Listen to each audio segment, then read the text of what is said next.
Assalamualaikum warahmatullahi wabarakatuh. Saya Devika Rahmawati dari kelas 5B mata kuliah Teori Akuntansi ingin membahas presentasi mengenai aplikasi pengukuran atau measurement application. Overview. Praktik akuntansi ke arah pengukuran menghadapi tantangan berat. Yang pertama adalah reliabilitas, di mana manfaat pengambilan keputusan dari laporan keuangan yang berdasarkan current value akan mengorbankan reliabilitasnya jika mengejar relevansi yang tinggi. Yang kedua adalah skeptisme manajemen terhadap RRA, di mana current value tetap berlanjut pada akuntansi secara umum. Kekhawatiran manajemen akan semakin besar apabila terdapat keuntungan atau kerugian yang belum terrealisasi karena perubahan dalam nilai wajar dimasukkan dalam laporan laba rugi bersih. Meskipun demikian, perusahaan melakukan kegiatan operasinya di lingkungan yang cepat berubah atau volatil. Sampai batas mana perubahan current value accounting dalam menangkap realitas ekonomi? Salah satunya adalah bahwa laporan keuangan harus menggambarkan risiko nyata yang dihadapi oleh perusahaan.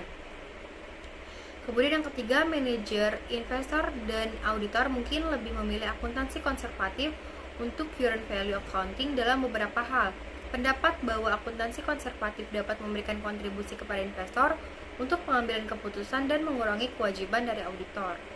Materi selanjutnya yaitu current value accounting. Nilai wajar didefinisikan sebagai harga yang akan diterima untuk menjual aset atau kewajiban. Exit price atau harga keluar mengukur biaya kesempatan perusahaan untuk tujuan penggunaan aset dan kewajiban. Nilai wajar didasarkan pada harga jual aset di pasar atau jumlah yang harus dibayar untuk kewajiban atau liability.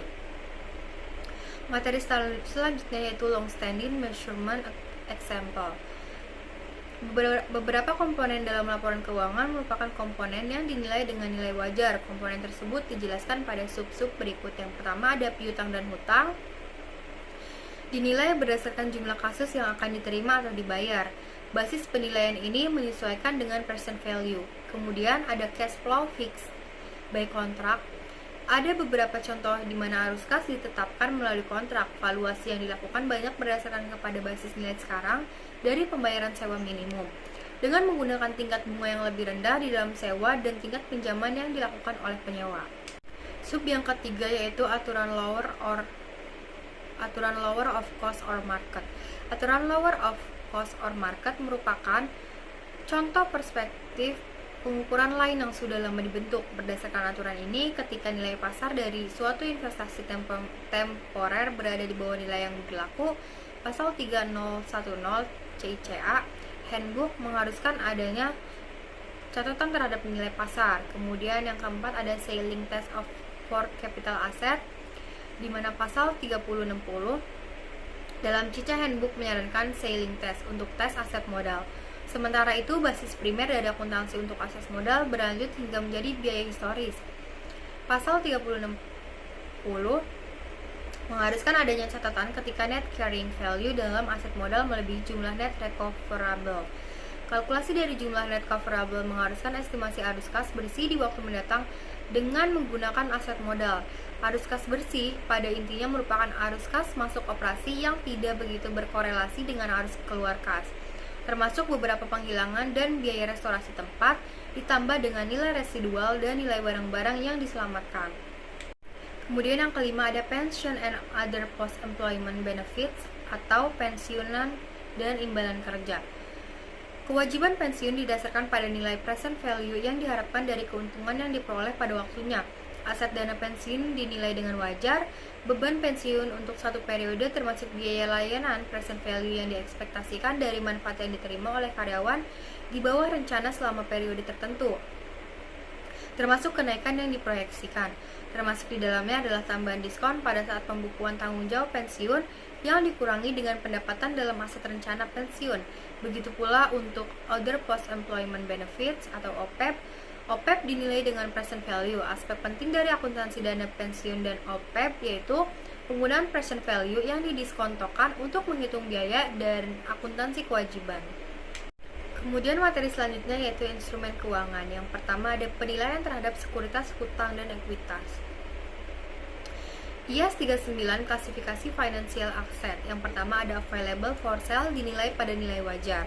Kemudian yang kedua ada loans and receivable, tidak memiliki nilai pasar seperti pinjaman di bank, nilai tersebut diamortisasi dengan biaya perolehan. Jika terjadi penurunan nilai, misalnya arus kas masa depan, yang diharapkan ternyata jatuh di bawah jumlah yang diperkirakan, maka diturunkan dengan menggunakan tingkat suku bunga efektif yang ditetapkan dengan kerugian yang belum terrealisasi dalam laba bersih. Kemudian yang ketiga ada held to maturity adalah aset keuangan derivatif dengan pembayaran bunga tetap untuk dimiliki hingga jatuh tempo. Biaya tersebut diamortisasi dengan biaya perolehan.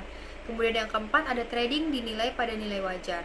Nah, IAS 39 klasifikasi financial liabilitas adalah yang pertama, kewajiban keuangan yang diukur pada nilai wajar melalui laporan laba rugi termasuk kewajiban keuangan yang dimiliki untuk diperdagangkan. Dan yang kedua, kewajiban keuangan lainnya merupakan biaya perolehan diamortisasi, misalnya obligasi yang beredar. Ada dua masalah yang harus diperhatikan, yaitu yang pertama ada gains trading, merupakan praktek dari institusi keuangan diduga menggunakan sebuah jalan untuk mengatur earning yang dilaporkan.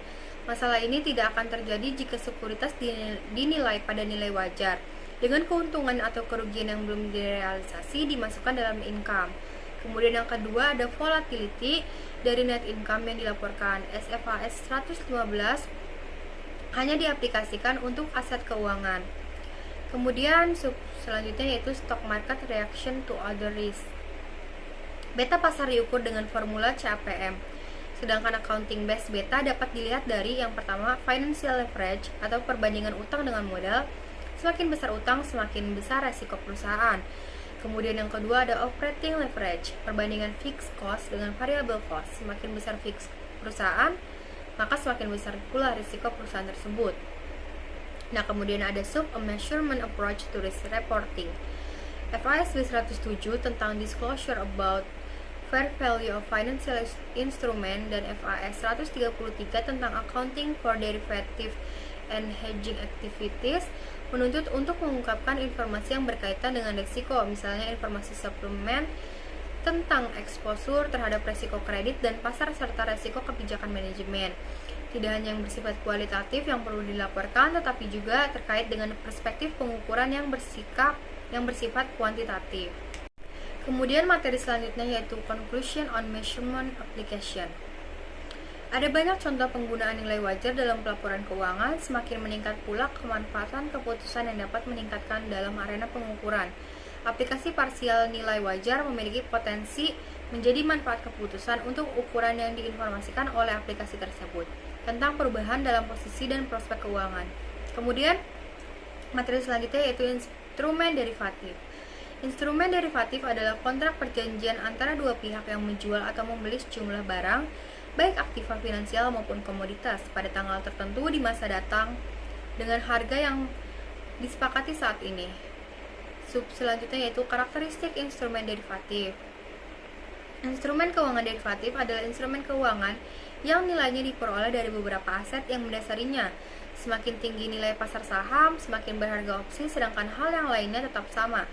Jika nilai dasarnya menunjukkan keuntungan bagi pemilik, jika ada gerakan yang menguntungkan pada nilai yang mendasari. Jika nilai yang mendasari bergerak dengan cara yang tidak menguntungkan, mungkin terjadi kerugian bagi pemilik. Terdapat beberapa kriteria dalam instrumen derivatif, yaitu 1. Memiliki satu atau lebih variabel pokok yang mendasari atau underlying dan satu atau lebih jumlah nosional amount, atau syarat pembayaran atau keduanya. Persyaratan perjanjian tersebut menentukan besarnya nilai penyelesaian perjanjian atau settlement dan pada beberapa kasus menentukan apakah satu penyelesaian diperlukan. Yang kedua, persyaratan perjanjian tidak memerlukan investasi awal bersih atau initial net investment, atau memerlukan investasi awal bersih dalam jumlah yang lebih dikecilkan dibanding dengan jumlah yang dibutuhkan oleh jenis perjanjian lainnya yang diperkirakan akan menghasilkan efek yang sama terhadap perubahan dalam faktor-faktor pasar. Kemudian yang ketiga, persyaratan perjanjian mengharuskan atau memungkinkan penyelesaian sekaligus atau net settlement atau instrumen derivatif dapat segera diselesaikan dengan sarana terpisah di luar perjanjian tersebut. Atau persyaratan perjanjian mengakibatkan penyerahan aktiva sehingga penyelesaian yang terjadi secara substansial tidak net settlement. Kemudian selanjutnya yaitu ada hedging lindung. Nilai perusahaan menerbitkan instrumen keuangan yang dengan berbagai alasan. Salah satu alasannya adalah mengelola struktur modal dengan convertible debt atau dengan menerbitkan zero coupon debt untuk mengelola cash flow. Tetapi alasan utama perusahaan dalam financial derivative adalah membantu mengelola risiko. Materi yang selanjutnya yaitu self-developed goodwill. Goodwill yang dikembangkan sendiri berbeda dengan goodwill yang dibeli atau yang diperoleh dari akuisisi perusahaan. Pada goodwill yang dikembangkan sendiri, tidak ada transaksi yang langsung dapat diidentifikasi untuk penentuan harga goodwill, sehingga konsekuensinya biaya yang terjadi mungkin dapat menciptakan goodwill seperti R&D. Goodwill lain yang dikembangkan dari biaya ini adalah sebagai abnormal return pada laporan keuangan berikutnya. Namun alasan ini sudah tidak dapat diyakini lagi karena alasan utama mengapa harga saham merespon pengumuman pendapatan adalah karena pasar melihat net income dengan hati-hati untuk petunjuk earning power di masa depan. Kesulitan untuk menentukan apakah suatu aset tidak berwujud yang dihasilkan secara internal atau dari hasil pengembangan oleh perusahaan dapat memenuhi kriteria untuk diakui tersebut antara lain: yang pertama, menentukan apakah saat timbulnya aset yang dapat diidentifikasi akan menghasilkan manfaat ekonomi masa depan. Kemudian yang kedua, menentukan dengan tepat biaya perolehan aset tak berwujud tersebut. Dalam beberapa kasus, biaya untuk menghasilkan suatu aset tidak berwujud tidak dapat dibedakan dengan biaya untuk memelihara atau meningkatkan goodwill yang dihasilkan secara internal atau biaya untuk menjalankan operasi sehari-hari. Kemudian, why do firms manage firm-specific risk? Yang pertama, pelaporan keuangan telah merespon dengan meningkatnya pelaporan menggunakan nilai wajar bagi instrumen finansial yang dilengkapi dengan pembahasan tentang risiko dan bagaimana pengaturannya dan dengan pengungkapan informasi kontrak instrumen finansial. Yang kedua, menjadikan investor mampu mengevaluasi jumlah, waktu, dan ketidakpastian ROI. Dan yang ketiga, disagresi yang meningkat tentang informasi instrumen finansial akan membantu investor dalam mengevaluasi. Kemudian sub selanjutnya yaitu stock market reaction to other risks.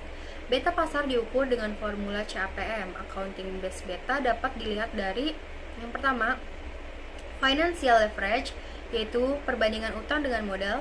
Semakin besar utang, semakin besar risiko perusahaan. Dan yang kedua, operating leverage, yaitu perbandingan fixed cost dengan variable cost. Semakin besar fixed cost perusahaan, maka semakin besar risiko perusahaan tersebut. Nah, sekian yang bisa saya sampaikan, kurang lebihnya mohon maaf. Wassalamualaikum warahmatullahi wabarakatuh.